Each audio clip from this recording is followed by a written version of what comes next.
오늘 은혜 받으실 하나님의 말씀은 출애굽기 16장 31절에서 36절까지 보겠습니다.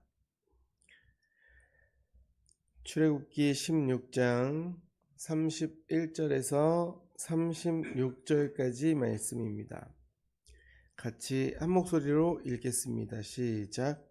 이스라엘 족속이 그 이름을 만나라 하였으며 가시같이 희고 맛은 꿀 섞은 과자 같았더라. 모세가 이르되 여호와께서 이같이 명령하시기를 이것을 오멜에 채워서 너희의 대대 후손을 위하여 간수하라.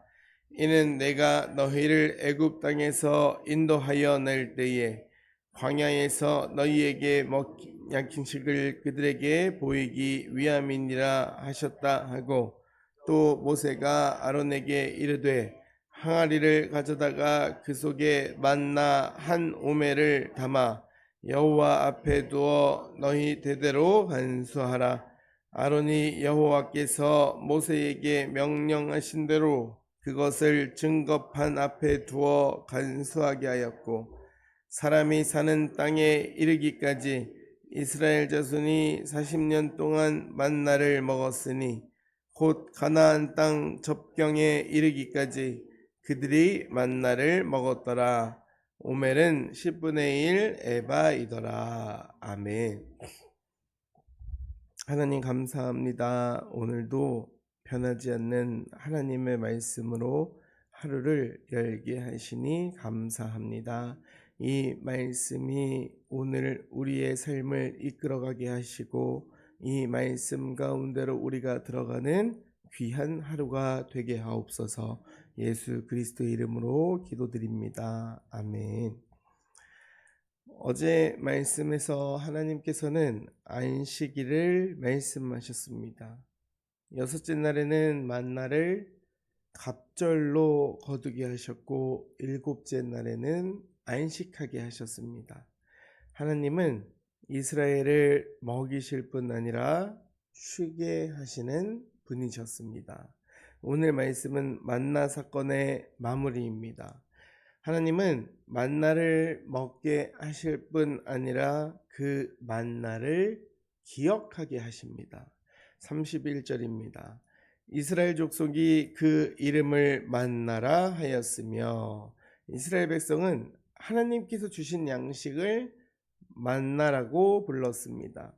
앞에서 백성은 그것을 보고 이것이 무엇이냐 하고 물어봤었어요.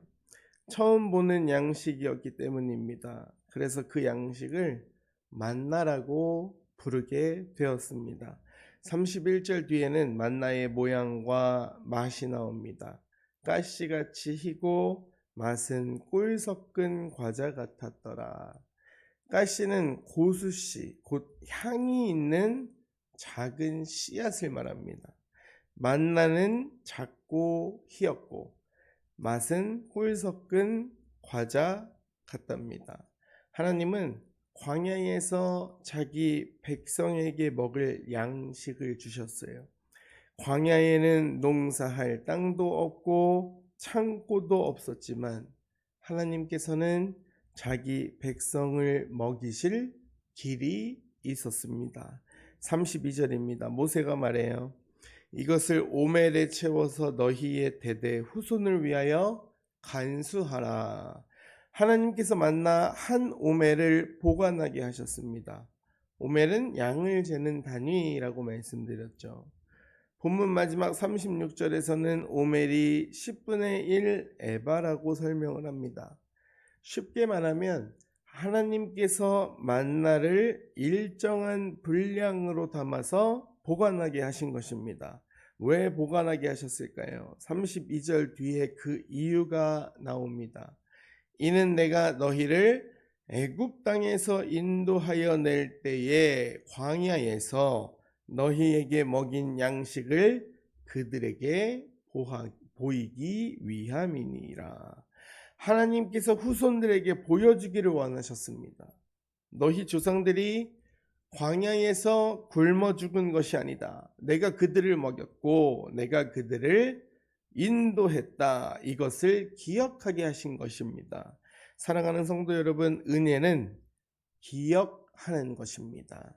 우리는 지나고 나면 잘 잊어버려요. 힘들 때는 어떻게 살 수 있을까라고 걱정했는데 하나님께서 그 시간을 지나가게 하시면 그 은혜를 금방 잊어버립니다. 병원 문턱을 넘을 때는 간절히 기도했는데 조금 지나면 주님이 붙드신 그 은혜를 잊어버립니다. 가정의 어려움 속에서 울며 불며 기도했는데 지나고 나면 내가 잘해서 버틴 것처럼 생각할 때도 있습니다. 그래서 하나님은 만나를 잘 간수하게 하셨어요.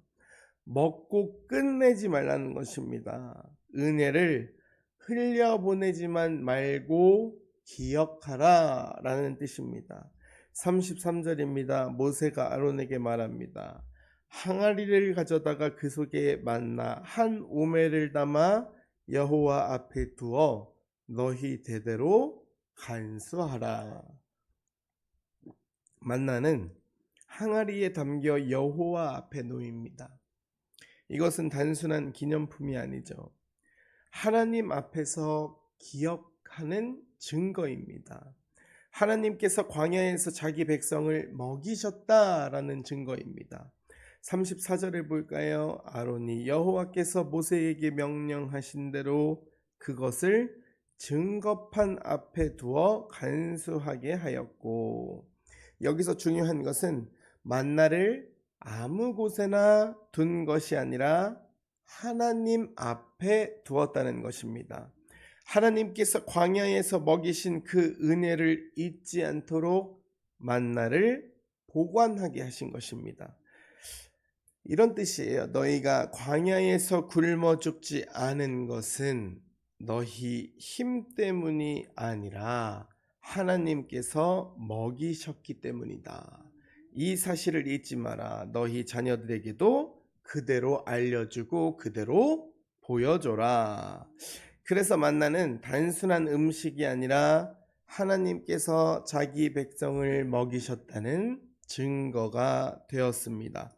35절입니다. 사람이 사는 땅에 이르기까지 이스라엘 자손이 40년 동안 만나를 먹었으니, 하나님은 하루만 먹이신 것이 아닙니다. 며칠만 먹이신 것도 아니에요. 이스라엘 자손이 가나안 땅 접경에 이르기까지 40년 동안 만나를 먹이셨습니다. 광야의 모든 길에서 하나님께서 먹이셨다는 말씀입니다. 이 말씀은 우리에게도 가장 큰 위로가 됩니다. 하나님은 오늘만 겨우 버티게, 넘기게 하시는 분이 아니라는 것입니다. 하나님은 당신의 백성을 끝까지 먹이시는 하나님이십니다. 오늘 필요한 은혜를 주시고 내일은 내일에 필요한 은혜를 주시고, 광야가 길어져도 하나님의 공급하심은 끊어지지 않는다는 것입니다. 우리 삶 가운데에도 광야 같은 시간이 있어요. 몸이 오래 아픈 분도 계시고 마음이 오래 지친 분도 계십니다. 가정의 문제가 길어지고 생활의 무게가 계속되는 분도 계십니다. 그때 우리는 이렇게 기도해야 돼요. 주님, 오늘도 먹여주옵소서. 오늘도 버티게 하옵소서. 오늘도 말씀으로 살게 하옵소서.